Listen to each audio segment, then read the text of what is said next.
So one of the ways we wanted to help out as a student affairs department is to bring that idea of effective domain into the classroom. We realized so far the academic affairs team has done a great job with the cognitive domain and giving our students the technical skills to succeed. But what was really missing was the sense of the students owning their feelings and making sense of those. So to begin, this is my story. We started with something you all probably know very well, Maslow's hierarchy of needs. Our students were very quick to grasp the concept that lower level needs needed to be fulfilled before you could work on higher level needs.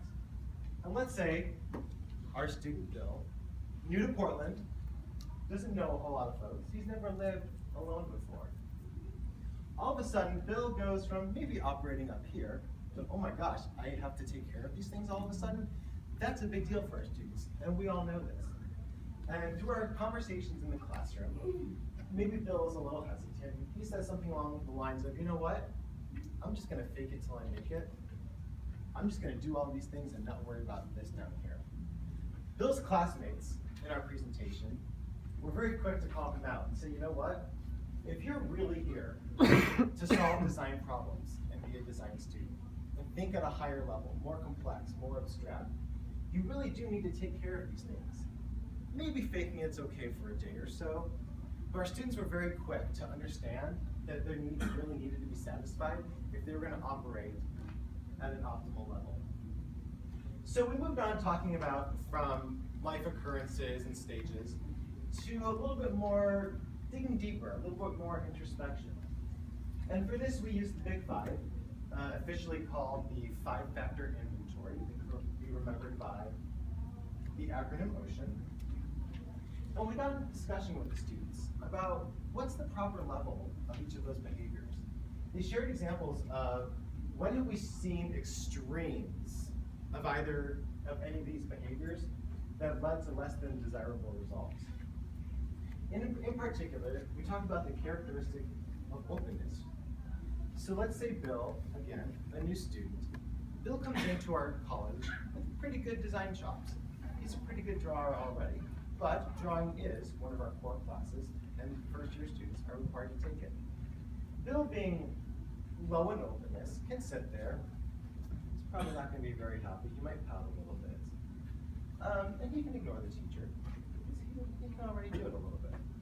Now, on the other hand, if Bill is high in openness, he's got that intellectual curiosity. He really wants to know what can he take away from this instructor that he can incorporate into his own thinking, maybe put in his toolbox to use later when he might, maybe already make some adjustments to what he's doing so that he's using a combined both sides. And as we went through each of these five factors, we talked about research that correlated certain levels of each factor with academic success. So let's use Bill again and talk about conscientiousness. If Bill is high in conscientiousness, he's more likely to have a higher GPA and utilize tutoring services. That's fantastic. However, we know that there are students on the medium to low side of conscientiousness. In that case, Bill is more likely to have a lower GPA and need more encouragement and support to utilize tutoring services, but he's also the least likely to use it. So both Maslow and the Big Five provided students the opportunity to self-assess, do some reflection, kind of see where they were. But we needed one more tool to actually do some analysis.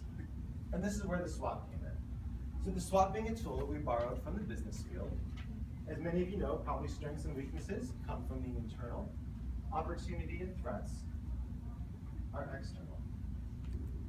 So when performing the analysis, we asked the students to do two of the most common ways of performing a SWOT. Is taking your strengths, connecting those to opportunities. How can you capitalize on those? Then, comparing your strengths with weaknesses and threats. How do you mitigate those? Through the strategic analysis, the students have done that self-reflection piece. They put it in a context.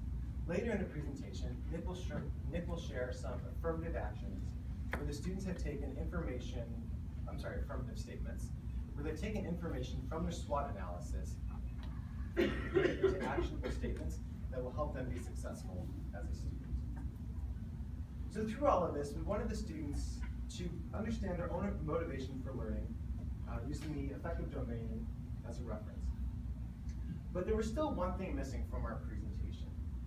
That desire, that internal flame, that passion to keep going when the going gets tough. At the Art Institute, we call that the burn. And our inspiration for talking about the burn in this Design Foundations class came from a TED Talk by Angela Duckworth. She calls it grit, the key to success. And her definition of grit closely aligns with our thinking on the burn. She calls grit passion and perseverance towards very long-term goals. And as we think about our student bill, many of us may have been in the same situation. We experience failures in college. There's definitely some ups and downs. It can certainly be a roller coaster. But we ask ourselves the question, how do we convince our students that failure is just a temporary setback? How do we get them into that mindset?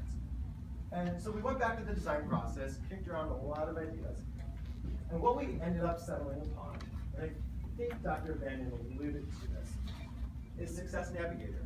This is the product made by ETS, the folks who produce the GRE and the SAT. And I don't want to sound like a sales pitch, certainly we're not looking for them.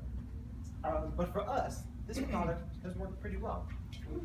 Success Navigator is a 30-minute online, non-proctored assessment. And at the end, it measures the students in these 4 areas. Each of those 4 areas is broken out into a few subcategories. And I'll share with you snapshots from the student reports on commitment. As well, the advisor and the student get different reports, each one with suggestions or discussion prompts for actionable items. So if the student already scores high in an area, how do we maintain that high score? If a student scores on the lower end, how do we help that student bring that score up? As administrators, we found at the administrator section of the website, it's been very helpful as well. The data, you can manipulate it in a ton of ways by digging down not just to the individual student level, by looking at the entire quarter or the course, or from start to finish. We've really found it useful in institutional effectiveness reports as well. So let's jump again to our student Bill. So this is Bill's report. As you can see, unfortunately, he scored low in commitment. And Success Navigator breaks commitment up into commitment to college goals and institutional commitment. And as I mentioned, Success Navigator gives us great quantitative feedback. However, we found that the value that we're really getting from it is the qualitative debrief with the student. It's really the why are these scores low that we found important. So in Bill's situation, we know that he's a new student. However, Bill's living in our on-campus student housing program.